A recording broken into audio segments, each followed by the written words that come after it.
Boa noite para você de casa também. Ânimos à flor da pele, brigas entre vizinhos disparam e estão mais violentas em Patos de Minas.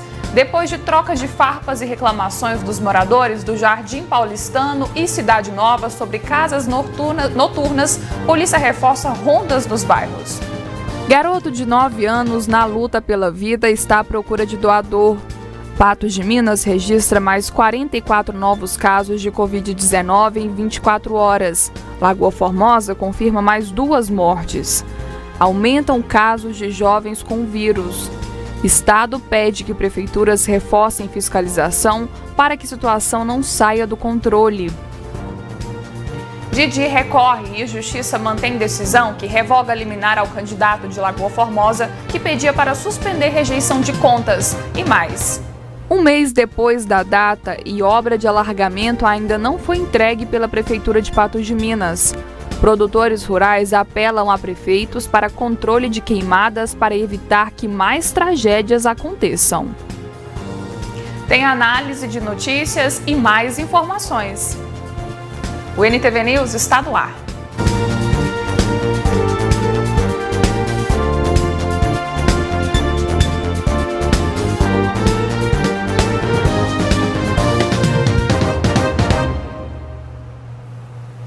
As brigas entre vizinhos, além de aumentarem, estão mais violentas em Patos de Minas. Os motivos são os mais diversos. Um dos principais é a perturbação do sossego. Nos últimos 20 dias, pelo menos 2 discussões entre vizinhos viraram caso de polícia em Patos de Minas. O primeiro deles aconteceu no dia 14 de setembro. Uma mulher foi atingida por disparos de arma de fogo no abdômen e no braço esquerdo. As crianças, filhos da vítima, estavam brincando. Esse senhor, esse autor que efetuou o disparo, não gostava do barulho dos gritos das crianças, Então, os familiares entraram em luta corporal, esse senhor adentrou a residência, ele apoderou-se de uma arma de fogo, voltou e já efetuou um disparo de arma de fogo no abdômen dessa mulher, dessa vítima, e de outro que acertou no braço. O mais recente aconteceu no último sábado, na rua Dr. João Borges, bairro Nova Floresta. A discussão começou por causa do volume de um som. Aqui, esse problema de som é quase diariamente, entendeu? Ali de frente a minha sogra tinha, entendeu? Gente, infelizmente tem. Ali também parece que já houve um problema entre eles por causa de som. Eu mesmo já tive problema com o vizinho aqui, entendeu? Com truque, gritando, batendo em mesa. Essas discussões têm sido mais comuns do que se pensa. Segundo o Conselho do Síndico Externo da Câmara do Mercado Imobiliário e do Sindicato das Empresas do Mercado Imobiliário de Minas Gerais, desde o início da quarentena, a quantidade de reclamações de perturbação entre vizinhos aumentou 25%. Números que cresceram também nos registros da Polícia Civil. Tem sido constante esse tipo de delito, Esse tipo de chamado, que a Polícia Militar inicialmente vai até o local, recebe essa informação, dessa perturbação ao sossego alheio, que normalmente está se tratando de vizinhos ou pessoas bem próximas uma da outra. O certo é que isso aí pode caracterizar um delito, dependendo da situação, mas pode caracterizar um delito, e isso é levado à justiça para que ela possa ter o caminho natural e aí a pessoa que vier realmente a ser verificado que ela estava praticando esse tipo de ação, ela ser punida criminalmente também. A perturbação está prevista no artigo 42 da Lei de Contravenções Penais. O ato em si possui uma pena simples. O problema é que a perturbação pode acabar gerando conflitos ainda mais graves, inclusive sendo ameaça à vida dos envolvidos. A melhor saída para os conflitos desse tipo é o diálogo.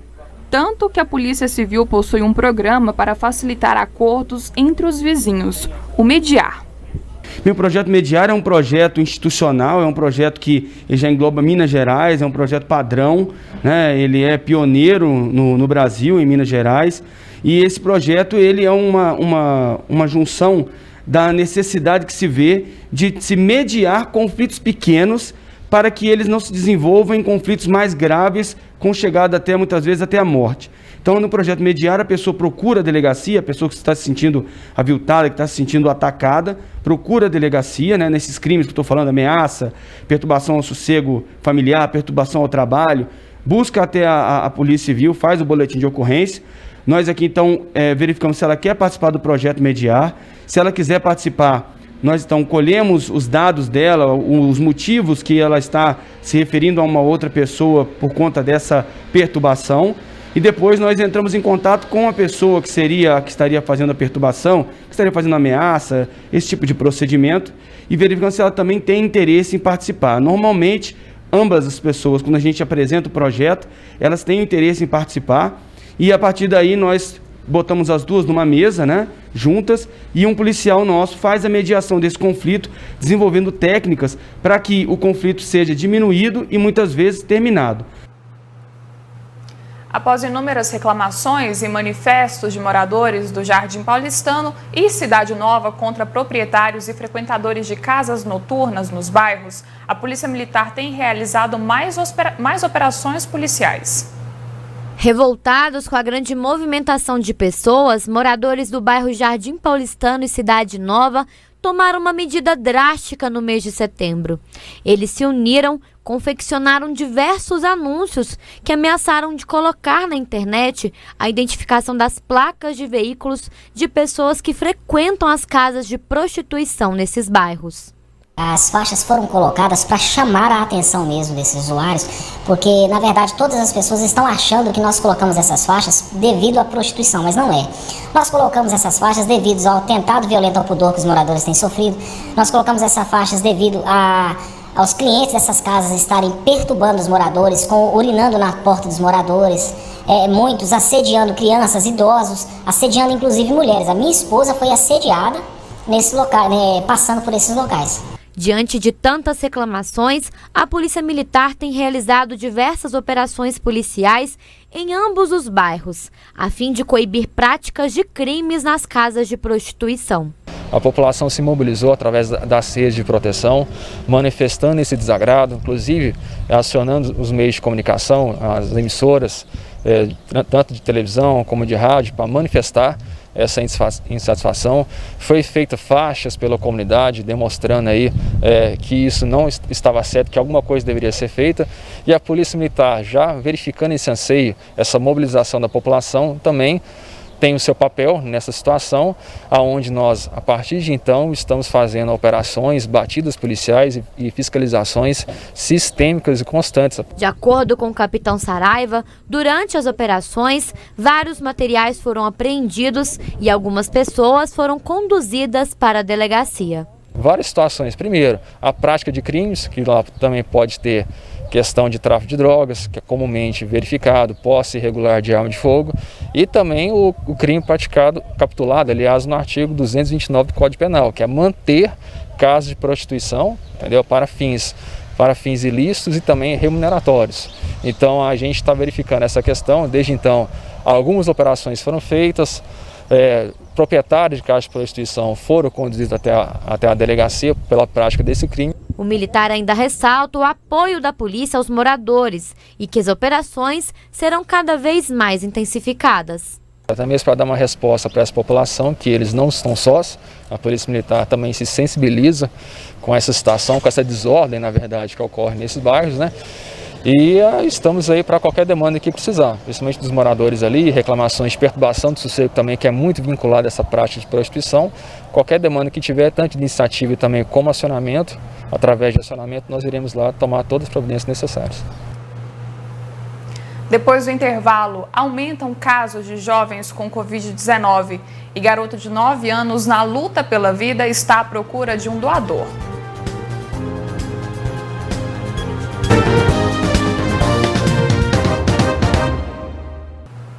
Um garoto de 9 anos com leucemia luta pela vida e a família por um doador.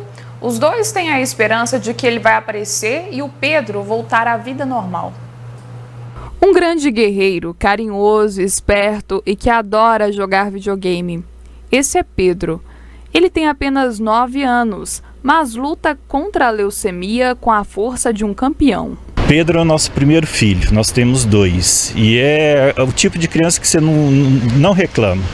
Ele é muito na dele, bem tranquilo, adora nadar, natação, adora taekwondo e videogame, as paixões dele. Estudo não é com ele. E é uma criança muito ativa e pegou a gente muito de surpresa, porque foi muito rápido ele começar a demonstrar cansaço. Em menos de uma semana a gente já estava identificando que ele estava doente com a leucemia.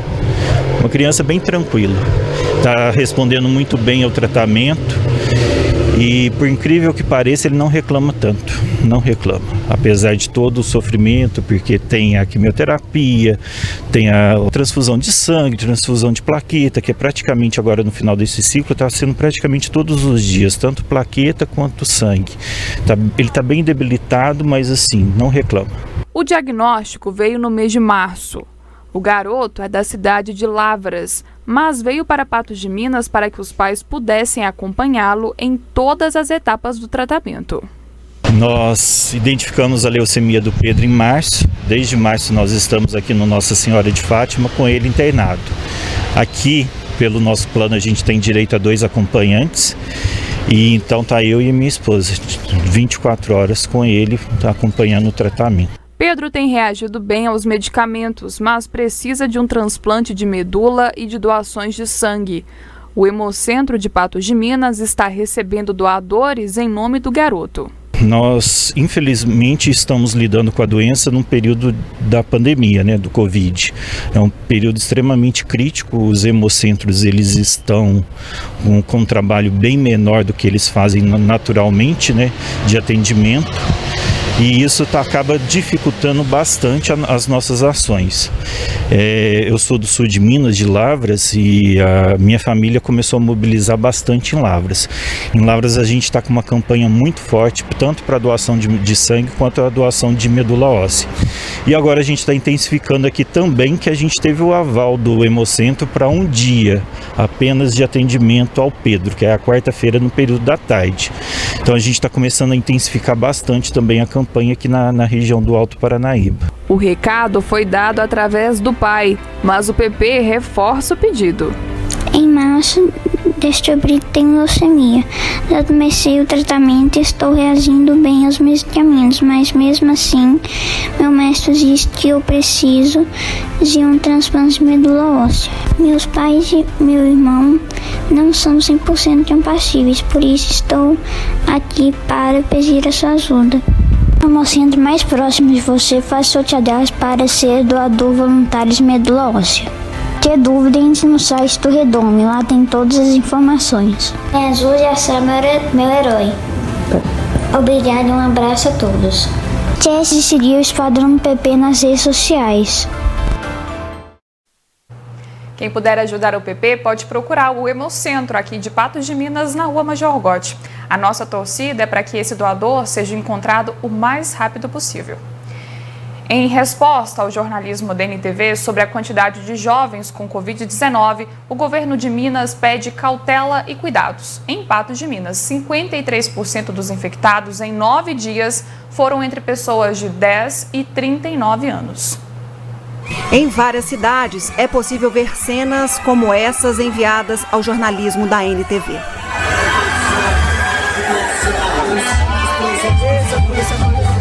O registro foi feito em uma praça de Guimarães no domingo. Jovens se divertem aos montes, bem próximos uns aos outros, sem máscaras. Ambiente propício para a transmissão da Covid. Em Patos de Minas, entre 14 e 25 de setembro, foram confirmados 232 doentes, segundo a vigilância epidemiológica. 123, ou seja, 53%, têm entre 10 e 39 anos. O governo do estado reitera da necessidade de tomar os cuidados para que a taxa de transmissão entre em declínio. Ludmila, a preocupação é e deve ser com o indivíduo, seja ele quem for. Nós nos preocupamos com todos, sempre. A nossa orientação é constantemente a manutenção de uma vigilância, dos cuidados, de utilização daquilo que toca aos cuidados com higiene, distanciamento, Tudo isso a gente tem dito e repete, reitera. E aqueles que, por acaso, estejam um pouco mais desatentos, digamos assim, que procurem voltar a sua atenção para esses cuidados, de modo a evitar esse contágio, evitar uma pressão na rede. Esse grupo não está livre de complicações da Covid e mesmo se não houver, pode deixar muitos outros doentes. É uma faixa etária da população que está mais exposta, que está ativa do ponto de vista laboral e que acaba saindo mais de casa. Mas, por outro lado, também eu acho que é muito importante lembrar que, mesmo sendo jovem, nós sabendo que tem um risco relativamente menor de complicações, esse grupo ele tem que se cuidar. É fundamental que use máscara, que mantenha o distanciamento, que mantenha as regras de higiene, porque esse grupo ele serve como vetor para levar a doença àqueles grupos de risco, que em geral são as pessoas que têm doenças associadas ou uma idade superior a 60 anos. A seguir, Estado recomenda distanciamento entre estudantes e inspeção das escolas para a volta às aulas na educação básica. E produtores rurais fazem apelo a prefeitos para controle das queimadas a fim de evitar que mais tragédias aconteçam.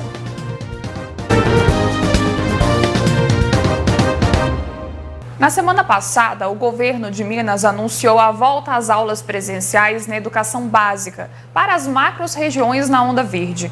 Mas o protocolo veio uma semana depois e foi apresentado nesta terça-feira pelo secretário de Estado de Saúde. As medidas poderão ser alteradas conforme novos comportamentos da doença. A principal recomendação é com relação ao distanciamento entre estudantes e inspeção sanitária das escolas. Vamos ver o que disse Carlos Eduardo. Em relação ao protocolo, nós teremos essa organização, ou seja, o item 1 será a metragem para o fluxo de entrada nas escolas, a quantidade de alunos por metro quadrado, de acordo com o que for a onda verde inicial, a onda verde após 28 dias que nós podemos avaliar, e caso haja regressão para a onda amarela, nós também teremos metragens diferentes no sentido de diminuir a aglomeração dentro das escolas. Na onda verde, nós teremos em torno de um aluno ou uma pessoa, porque o professor também conta a cada 6 metros quadrados. Após 28 dias, se a situação se mantiver estável, nós podemos passar para uma pessoa a cada 4 metros quadrados e caso haja um retorno para a onda amarela, nós passaremos para 10 metros quadrados, ou seja, aumentando o distanciamento entre os alunos e também na ocupação das salas. As queimadas continuam a ocorrer.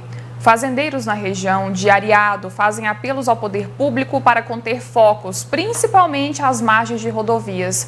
Após o acidente envolvendo van e caminhão, que deixou 13 mortos e que possivelmente foi provocado por um galho queimado caído na pista, a população faz um novo alerta para esse tipo de ação.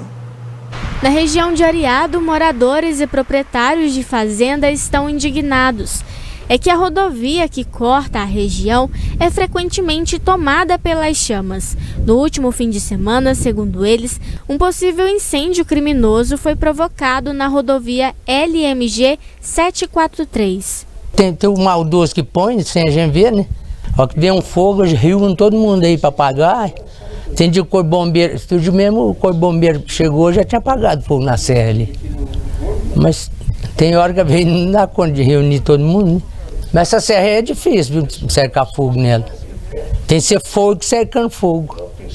Quando pega de um lado, você vai brincar, tem que arrumar do outro, para não espraiar demais. Bem, para as fazendas que queimou dá muito prejuízo, né? Pastagem vai tudo. Aqui na serra mesmo, aqui há pouco tempo teve uma que queimou até no alto da serra. E não tem como apagar. O bombeiro vem, mas é lugar de difícil acesso, tem lugar que tem que deixar queimar. Aí os bichos, né, e os animaizinhos, tudo, quem defesa, fica tudo prejudicado. Os fazendeiros também ficam tudo prejudicado. Os riscos são diversos para quem trafega pelas rodovias. Esses troncos, por exemplo, também às margens da rodovia, foram completamente queimados na base, o que apresenta perigo de queda e, consequentemente, de acidentes. Nas estradas é perigoso demais, que a fumaça, as árvores que caem. Nossa, é muito perigoso, demais mesmo. Curva em cima de curva, né? As árvores, daqui para ali tá tirando uma. Cai, o pessoal passa, que meu marido é motorista de trator aí, passa, ó, tem uma árvore caída, vai lá e pega. Que é perigoso demais. Nossa, depois da tragédia do Moreira, Deus me livre. A gente vê o tanto que é perigoso, né? E pouco depois de gravarmos com essas pessoas, mais uma queimada foi registrada bem próxima a Patos de Minas. Quem comunicou a nossa equipe foram os moradores da comunidade de Aragão. Aqui no local, ainda é possível perceber alguns focos de incêndio. O fato serve ainda de alerta para toda a população. E todo mundo descuida, né? Tá precisando mais de olhar esse tipo de coisa mesmo. Aqui eu tenho pelejado, mas não vence, né? Precisou cair um pau lá, eu vou lá com o trator, rasto. Mas você não vence, tem hora que não avisa a gente às vezes, né? Eu acho que quem faz isso não pensa, né? 2 vezes. E o poder público também tinha que cuidar. Por exemplo, do DR, mandar olhar, um fiscal olhar as árvores aí que estão caindo. Não custa, né? Num dia só eles passam a estrada e vê tudo que está em perigo, né? E resolver para a gente, para evitar, né? Piores acidentes, porque doutor, é melhor prevenir do que remediar, né? Na sequência, aqui no News, desdobramentos do caso Didi de Lagoa Formosa. Patos de Minas registra mais 44 novos casos de Covid-19 em 24 horas. Lagoa Formosa confirma mais 2 mortes. E Estado pede que prefeituras reforcem fiscalização para que a situação não saia do controle.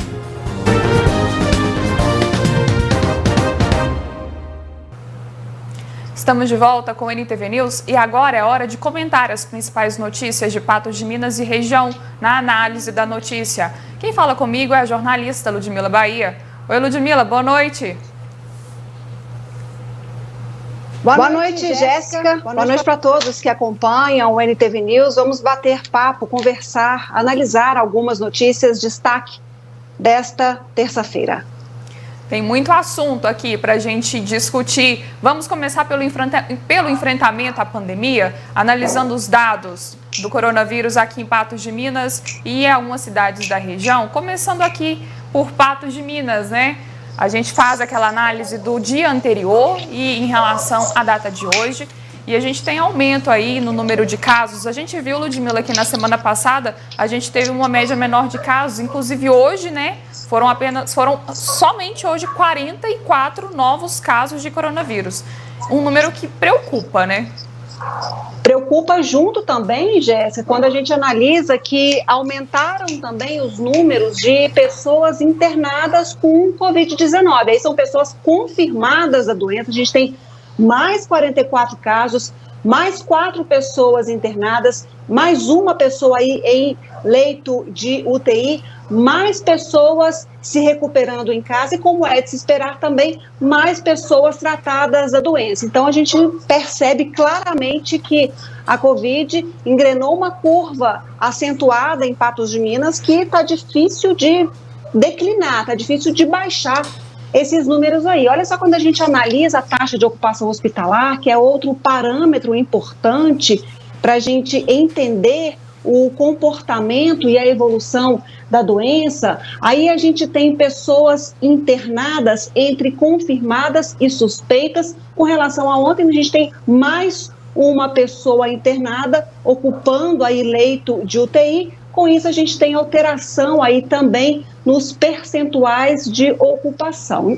Ou seja, é preciso, mais que nunca, que cada um faça literalmente a sua parte, porque a situação, de longe, está fácil aqui em Patos de Minas, viu, Jéssica? Pois é, e na semana passada a gente acompanhou um número menor, um pouco de casos dia a dia, e hoje a gente chega aí com 44, né, de uma hora para outra. Será que é, então, o relaxamento que a gente falou tanto aqui no NTV News que as pessoas estão mais tranquilas em relação à doença, que mais deveria ser feito, né? Será que esse começa a ser o resultado? Pois é, Jéssica, certamente o é, viu? Na terça-feira da semana passada, nós tivemos 15 confirmações em 24 horas. Na quinta-feira foram mais 41 novos casos em 24 horas, isso tudo na semana passada. Essa semana a gente percebe que o ritmo vem acompanhando com oscilação aí, com mais casos já no início da semana.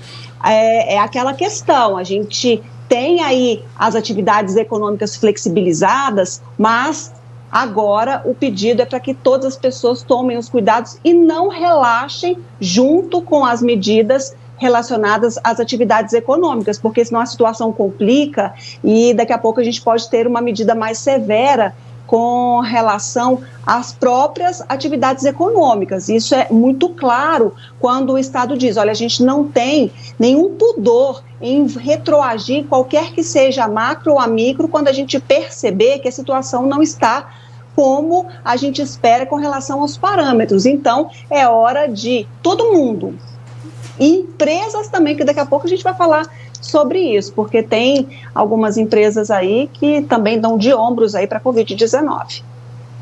Vamos agora para os dados de Lagoa Formosa. A gente tem falado tanto, né, na cidade, que tem um número menor de habitantes e que tem enfrentado muitas dificuldades em relação à pandemia do Covid-19.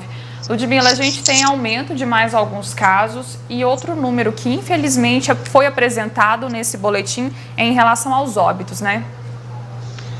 Pois é, Jéssica, hoje o Boletim Municipal de Lagoa Formosa acompanha os números estaduais, porque ontem a gente viu que mesmo a prefeitura fazendo o caminho inverso, decidindo acompanhar o boletim estadual, ao invés de seguir os próprios números que fornece ao Estado, a prefeitura disse, não, primeiro nós vamos fornecer esses números ao Estado e aí só depois que o Estado confirmar é que a gente vai colocar no nosso boletim aí. Ontem o Estado colocou essas 8 mortes confirmadas de Covid-19 no município e Lagoa Formosa não havia inserido mais esses 2 óbitos confirmados. Mas hoje, depois da gente chamar a atenção, até questionar essa postura aí do município, a gente consegue entender o que ela está seguindo aí, se é o Estado, se é ela mesmo, qual é o parâmetro aí. Aí hoje a gente tem esse boletim aí, olha, 8 óbitos confirmados. Vamos voltar os números na tela para a gente ver mais algumas questões aí que são importantes. Então a gente tem mais 8 óbitos confirmados, mais 7 óbitos em investigação, ou seja, os 2 óbitos aí saem da investigação para o confirmado. A gente tem mais 4 casos confirmados, a gente via um número maior dia a dia aí, a gente não sabe se é por conta de diminuição de testagem no município ou se de ontem para hoje a gente tem aí um comportamento de queda realmente, mas continua aí pessoas internadas em leitos clínicos, pacientes em UTI, menos 8 pessoas em acompanhamento da doença, mais pessoas recuperadas da Covid-19 e a gente continua com atenção total também em Lagoa Formosa.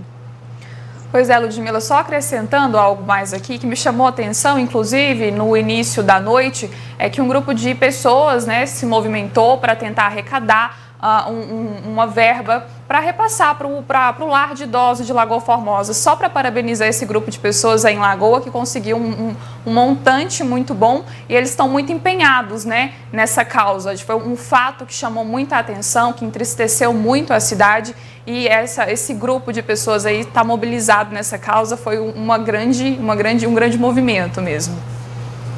A gente solidariza, a gente parabeniza, a gente está junto aí com todas essas manifestações positivas, porque o que a gente espera e o que a gente quer é somente atitude, somente ação, porque as pessoas não merecem sofrer. Nós estamos falando nesse momento de vida e a gente quer priorizar as vidas. Então, que mais mobilizações, que essas atitudes sejam aí puxadas pela própria administração municipal para que inspire mais pessoas. E parabéns a esse grupo que se mobilizou diante a uma situação tão complicada, tão difícil como essa. Bom, Ludmila, o que a gente vive falando aqui também no NTV News é em relação às fiscalizações, né? O quanto elas são importantes para a gente tentar frear aí essa disseminação. Pois é, e aí no jornalismo da NTV também perguntou ao Estado qual seria então as medidas necessárias nesse momento. E o Estado reforçou, olha, é preciso mais que nunca que as prefeituras façam as devidas fiscalizações para que a situação não fuja do controle. A onda é amarela, mas o sinal é vermelho. Algumas cidades da região enfrentam aumento de casos da Covid-19. A subida da curva é evidente e merece atenção redobrada dos gestores. Questionado pelo jornalismo da NTV, o governo de Minas diz que o protocolo deve ser seguido. Está pronto para mais orientações, mas a decisão final do que fazer é do prefeito. Ludmila, obrigado pela pergunta.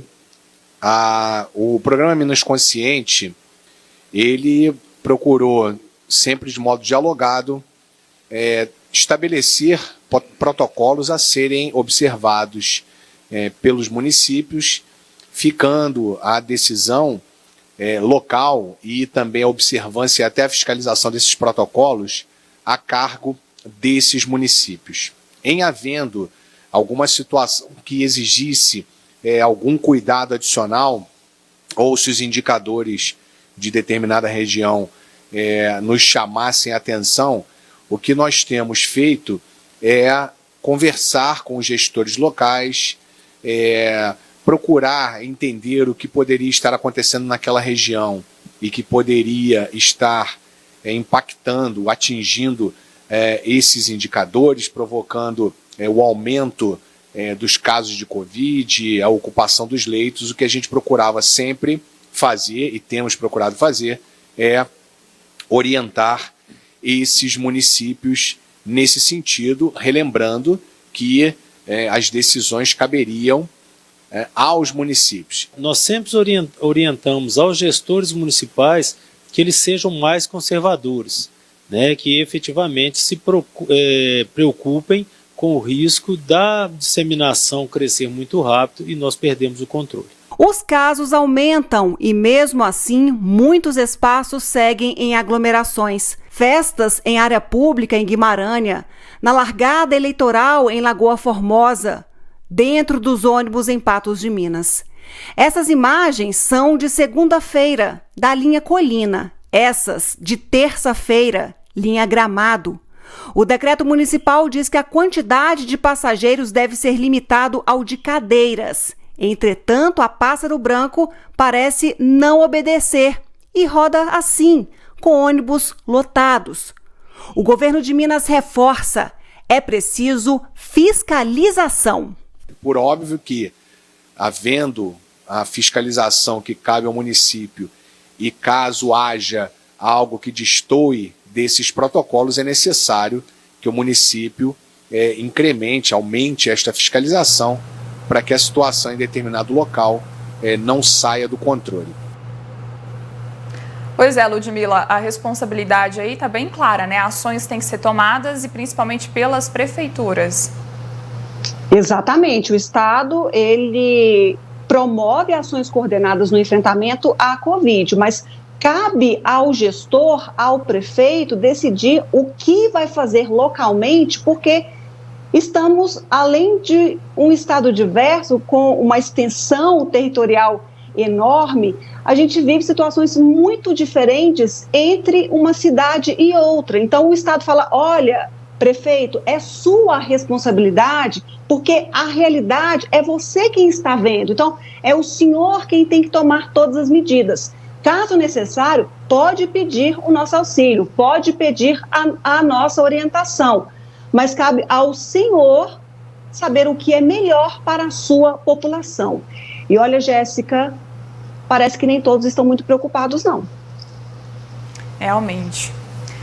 Ludmila, a gente gira agora um pouquinho o assunto e volta a falar sobre um caso que a gente mostrou ontem aqui no NTV News, sobre a Grace Michele, né, que estava internada com problemas de saúde. E agora a gente também chama o Matheus para essa conversa, que ele tem mais algumas informações sobre esse caso. Oi, Matheus, boa noite. Boa noite, Jéssica. Boa noite, Ludmila. Boa noite para você que está acompanhando o NTV News. É isso mesmo. Ontem nós exibimos a matéria da Grace. Ela é uma jovem de 14 anos que foi diagnosticada com câncer no início deste ano. Infelizmente, ela acabou vindo a óbito. Dessa forma, segundo as informações que nós colhemos, é o seguinte: a Grace, ela tratava de um câncer troncoencefálico. Ela foi para a UPA aqui em Patos de Minas no domingo. Ela então acabou recebendo alta mesmo após ser diagnosticada, precisar de todo o atendimento necessário. A partir daí, ela recebeu a alta no próprio domingo. Na segunda-feira, devido a complicações do quadro de saúde, ela então retornou para a unidade de pronto atendimento aqui em Patos de Minas. No entanto, segundo as informações, nós conversamos com a Maria Badia, a tia dessa garota, pedindo um socorro para que pudesse ser feita a transferência da Grace, só que o que foi informado é que não seria possível. A partir daí, então, infelizmente, a Grace faleceu na UPA aqui de Patos de Minas hoje. Segundo as informações, ela recebeu essa alta porque já não tinha mais o que fazer. Então, acabaram pedindo que ela retornasse para casa. Na segunda-feira, ela também acabou sofrendo algumas paradas cardíacas e, infelizmente, morreu. Segundo também informações, o câncer dessa garota também já estava em estado terminal.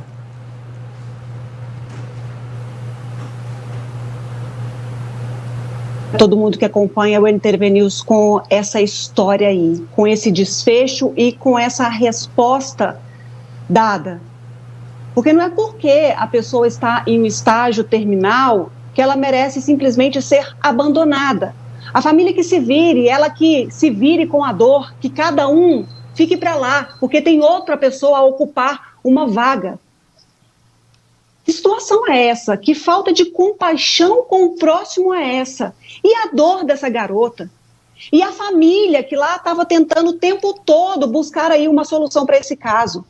Eu fiquei assim, engasgada com essa história, desde amanhã, quando a gente falou desse caso lá no programa de Boa Ventura, eu fiquei assim, com um nó na garganta, porque quem é mãe, quem é pai, e vai lutar pelos seus filhos até onde der, como puder. E o que a gente viu nessa história foi que a vida não vale absolutamente nada. Sabe, deixa a menina dessa forma, o estágio terminal, não precisa ficar internada aqui. Então, quer dizer, se ela estiver sentindo dor, se ela precisar de uma outra intervenção, que ela sofra sozinha, que ela morra calada e sozinha. É um absurdo isso. É um absurdo isso que a gente viu com essa jovem. Sabe, os meus sentimentos de verdade para essa família. Falei ontem aqui no jornal, falei em rede social, alguns familiares me chamaram aqui conversando, vizinhos dela me chamaram aqui, ficaram assim, consternados com isso tudo que aconteceu. E a gente não precisa de conhecer a Grace, a gente não precisa de conhecer a família para ter compaixão pelo próximo, amor pelo próximo. E o que a gente viu nesse caso aí foi exatamente o contrário.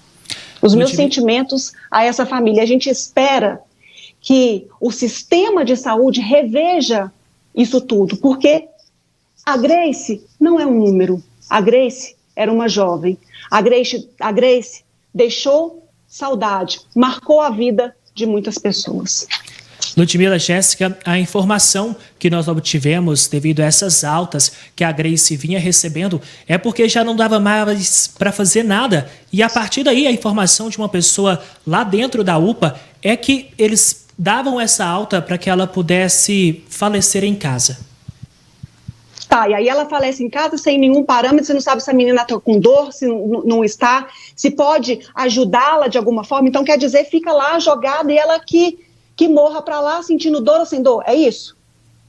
É lamentável uma situação como essa e, como você disse, é preciso rever e continuar revendo, porque a gente não está falando de número, a gente está falando de saúde, nós estamos falando de seres humanos, pessoas, famílias que lutam pela vida dos seus entes queridos e, infelizmente, acaba tendo finais como esse. Olha, eu jamais vou aceitar esse tipo de situação. É um protocolo, ela não tem o que fazer, vai ocupar. Pelo amor de Deus, sabe? Se coloque no lugar da família. Se fosse seu filho, se fosse sua filha, se fosse um parente seu, esse seria o tratamento? Então, é hora de se colocar no lugar do outro, viu? A gente vai para um intervalo, daqui a pouquinho a gente volta. O Matheus também volta com a gente com mais informações aqui, discutindo na análise da notícia. Um minutinho só. Uma obra de alargamento da Avenida Brasil, próxima a Fátima Porto, ainda não terminou. A entrega estava prevista para o dia 30 do mês passado. Moradores reclamam da demora. No dia 28 do mês passado, o seu Brasilino entrou em contato com a nossa reportagem para reclamar da situação. Vendo a data prevista para a entrega da obra se expirar, ele acreditava que a empresa responsável pelo alargamento da via não conseguiria terminar o serviço no prazo proposto. O projeto precisa ser finalizado, né? A placa que foi colocada ali na esquina da Avenida Fátima Porto com a Avenida Brasil está dizendo o prazo de execução das obras, que é de 1º de julho a 30 de agosto de 2020. As obras foram iniciadas e já tem 15 dias que foram paralisadas e não temos nenhuma explicação por parte da Prefeitura do motivo da paralisação e nenhuma previsão de reinício das obras. Na época, a nossa reportagem questionou a empresa ganhadora da licitação, que disse que aguardava uma autorização da CEMIG para fazer a realocação dos postes de iluminação pública, que estariam atrapalhando o desenvolvimento da obra. Por outro lado, a CEMIG jogou a responsabilidade para o empreendedor da obra, que no caso seria a Prefeitura, que teria que apresentar um projeto com normas técnicas sobre modificações da rede elétrica. A Prefeitura, então, respondeu. Disse que já teria entregado o projeto à CEMIG no início da obra. A nossa reportagem aguardou o momento em que a obra seria inaugurada, no dia 2 deste mês. Só que isso não aconteceu. Vindo até o local, notamos que a relocação dos postes, prevista para o dia 9, realmente aconteceu junto à CEMIG e a empresa licitada para realizar a obra. Só que depois disso, segundo os moradores, nenhuma equipe da prefeitura voltou até o local para continuar com os trabalhos de alargamento da via. Infelizmente, nem reiniciar não reiniciou. Nós tínhamos um problema que a CEMIG teria que mudar a rede do lado de lá, porque a de cá já tinha mudado. A CEMIG voltou, fez a mudança no dia 8 e 9 de setembro e depois disso a prefeitura não apareceu mais. Segundo a prefeitura, o alargamento da via promete melhorar o fluxo de veículos que passam por aqui diariamente. Com a pista mais larga, também haverá mais segurança. Porém, durante os trabalhos, a Secretaria de Obras precisou rever o projeto. Ela está aguardando uma adequação dos projetos, né, que é um procedimento normal de qualquer tipo de obra, né? Quando você, por causa de informações, algumas coisas não estão previstas inicialmente no projeto e durante a execução que se percebe, né, a necessidade de fazer algumas adequações, somente durante a execução. A gente está finalizando isso, tá? Para dar continuidade à execução da obra. No local, muita terra foi jogada nesse lote vago, que fica ao lado desse prédio residencial. Com a chegada das chuvas no fim do ano, seu Brasilino acredita que os moradores dessa parte do bairro terão muitos transtornos e prejuízos, já que toda a terra acumulada pode virar lama. O morro aqui é forte, desce muita água e nós não temos nenhuma proteção hoje. A prestadora de serviço veio, iniciou os trabalhos, arrancou os meio-fios, e não tem nenhuma proteção. Toda a enxurrada que descer vai vir em cima do prédio, em cima do passeio e vai entrar água nas garagens, vai ser um caos. Com mais de 20 dias de atraso, a prefeitura divulgou uma nova data de término. A previsão é que até o fim deste ano todo o alargamento da via seja realizado. A previsão que a gente tem de concluí-la, né, a obra, tá? Até dezembro agora, né? Até mesmo dezembro, deve chegar no mês de novembro para a programação. Nós entramos agora num período de contagem regressiva, onde nós temos aí mais 30, 40 dias de período de estiagem, possivelmente alguma chuva esparsa aí nesse período, Mas nesses 30, 40 dias, se eles não resolver o problema aqui, não terminar essa obra, os nossos problemas vão ser muito sérios. Ludmila, de volta aqui com a gente, essa obra aí a gente já tem acompanhado aqui no NTV News, né? Essa reclamação dos moradores em relação aos transtornos, em relação ao prazo. Novamente a gente volta nesse assunto. Volta nesse assunto porque, ô Jéssica, tem escrito lá na placa, não tem a data? Prefeitura, quando a gente coloca data em data, a gente está confirmando, a gente está acenando para a população quando a gente vai entregar a obra. Agora, se vocês não têm competência para cumprir o que vocês escrevem, para cumprir o que vocês falam, não coloquem. Não faça a população de bobo, não. Coloca lá que a obra vai ser concluída a gosto de alguém, mas não coloca dessa forma não, que fica feio demais. Mas a gente continua acompanhando e cobrando, viu, Jéssica?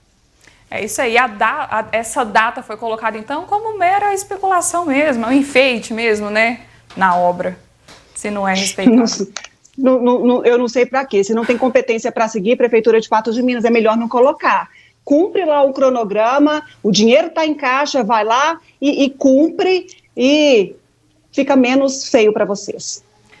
Ludmila, agora a gente gira de novo o assunto e vamos lá para Lagoa Formosa, porque a Justiça emitiu uma nova decisão relacionada ao candidato a prefeito de Lagoa Formosa, né, Didi, e essa é uma decisão interlocutória mantendo a cassação liminar que foi emitida, né, que a gente mostrou ontem aqui no NTV News.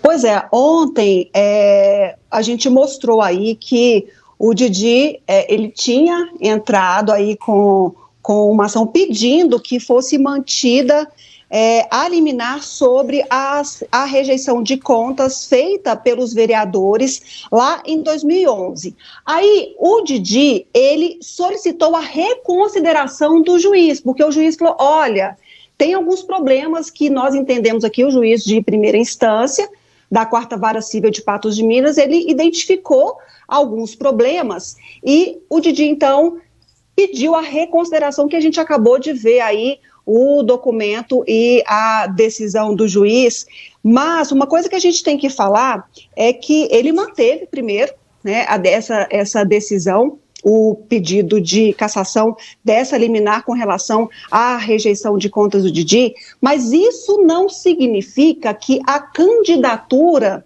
do candidato de Lagoa Formosa está cassada. Tá?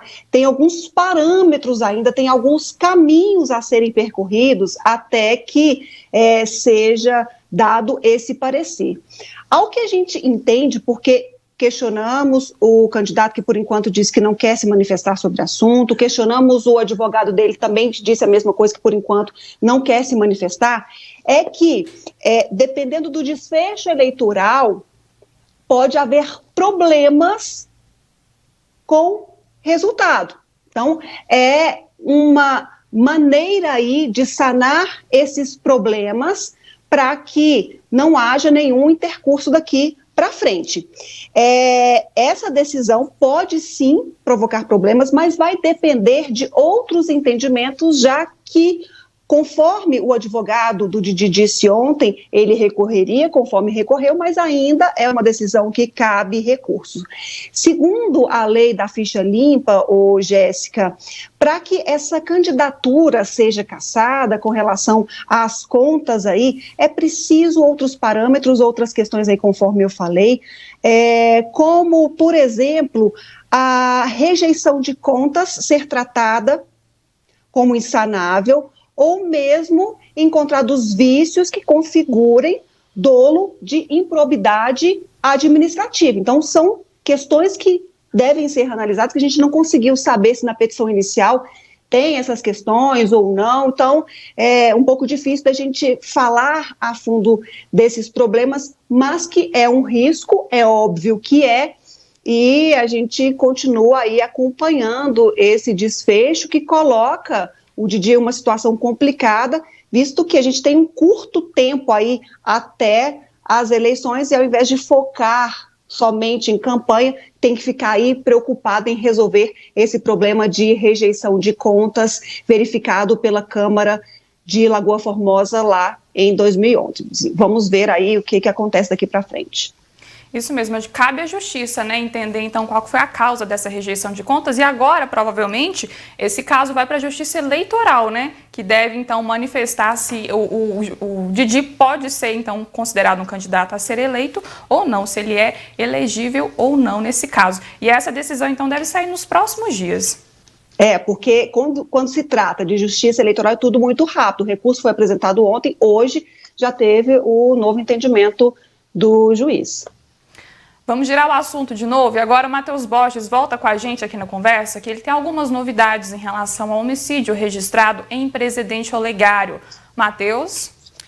Olha só, Jéssica, Ludmila, esse foi o 5º homicídio na cidade de Presidente Olegário neste ano de 2020. Esse crime aconteceu lá no bairro Planalto, em Presidente Olegário.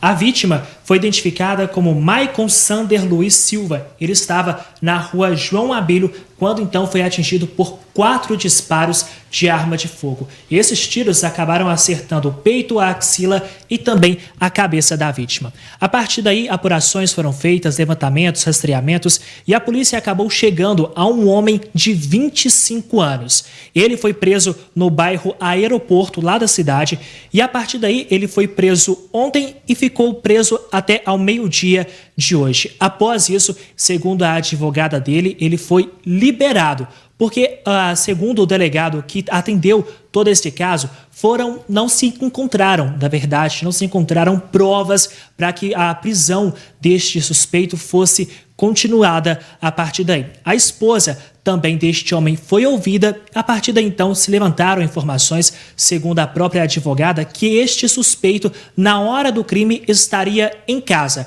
A moto que foi encontrada na residência, por mais semelhante que ela fosse, também não se conseguiram provas que ela teria sido utilizada nesse 5º homicídio em Presidente Olegário. Dessa forma, o suspeito foi ouvido e liberado. E outras informações que você também traz para a gente agora, né, Matheus, em relação ao caso em Patrocínio, que chocou realmente a cidade em relação ao assassinato do Cássio Remes, né? Quais são as novidades? É isso mesmo, Jéssica. O Cássio ele foi morto na última quinta-feira lá na cidade de Patrocínio. O principal suspeito é o Jorge Marra, ex-secretário de obras do município e também irmão do Deiró Marra. Ele acabou se entregando no domingo. Uma manifestação muito grande foi feita na porta da delegacia com pedidos aí de justiça. Nós entramos em contato com a defesa de Jorge Marra, o escritório Marcelo Leonardo Advogados Associados, que fica em Belo Horizonte. A secretária nos atendeu, nós pedimos uma entrevista, uma resposta, só que até o momento, 8h03 da noite, nós não obtivemos respostas. Nós também conversamos com os advogados de defesa do Cássio. Segundo informações, eles estão na cidade de Patrocínio tomando mais conhecimento sobre essa situação, uma vez que são 3 advogados e os 3 são de outros estados. Se havia aqui uma grande expectativa da nossa equipe que eles enviariam um vídeo, só que há pouco eles nos informaram que não conseguem nos informar mais detalhes sobre esse fato. Nós também tentamos contato com a delegada responsável por esse fato. Ela não nos atendeu, mas sabe-se que ontem ela ouviu mais três testemunhas para que se então pudesse concluir o inquérito. Pois é, e está marcada para amanhã uma carreata em memória do Cássio Remes, uma carreata organizada pela família. A nossa equipe de reportagem vai estar em Patrocínio, você vai a Patrocínio, não é, Matheus? Amanhã, logo pela manhã, acompanhar essa manifestação e tentar aí novamente ouvir todos esses atores envolvidos nesse caso, que despertou aí, além de curiosidade, muita tristeza entre as pessoas. Tamanha a violência, a covardia desse ato no momento em que a gente deveria discutir futuro, no momento democrático, no momento da gente expor ideias e, entre as divergências, elaborar aquela ou aquelas que podem contribuir com a sociedade e não terminar dessa forma. Mas a gente continua acompanhando todos esses desdobramentos, inclusive o Jorge Marra está detido no presídio de Patos de Minas e infelizmente a gente não conseguiu esses contatos com os delegados ou também com os advogados envolvidos nesse fato aí, mas a gente continua conversando com várias pessoas e continuamos também acompanhando esses casos e amanhã a gente volta com mais informações em nosso jornalismo. Ludmila, a gente começa a se despedir por agora. Matheus também, muito obrigada pela participação. Hoje a gente faz uma despedida aqui em 3, mas antes disso eu quero saber o que tem amanhã aqui no programa Espaço Feminino. Pois é, Jéssica, amanhã é um programa farto, um programa gostoso, com muitos assuntos aí. Matheus Borges vai estar lá conosco, ele saiu da tela aí, mas amanhã ele vai estar lá também, conversando um pouquinho com a gente. Eu já ia me preparar para o programa. Um momento da gente fazer um bate-papo também sobre várias questões, porque a gente também tem papo reto lá no programa. Nós vamos falar mais da promoção Você Linda, tem cuidados com a saúde, com a beleza. Nós vamos falar das dores dos adolescentes, sinais de alerta. Você já foi adolescente, né, Jéssica? Tem muito tempo isso, mas você sabe quais são as dores de um adolescente? Sei, sim, me lembro com muita clareza. E a gente tem muita dor. Eu, por exemplo, colocava 1000 coisas na minha cabeça. Não sei se é nesse sentido. É nesse sentido mesmo. A gente vai falar dessas dores e os sinais para os pais perceberem.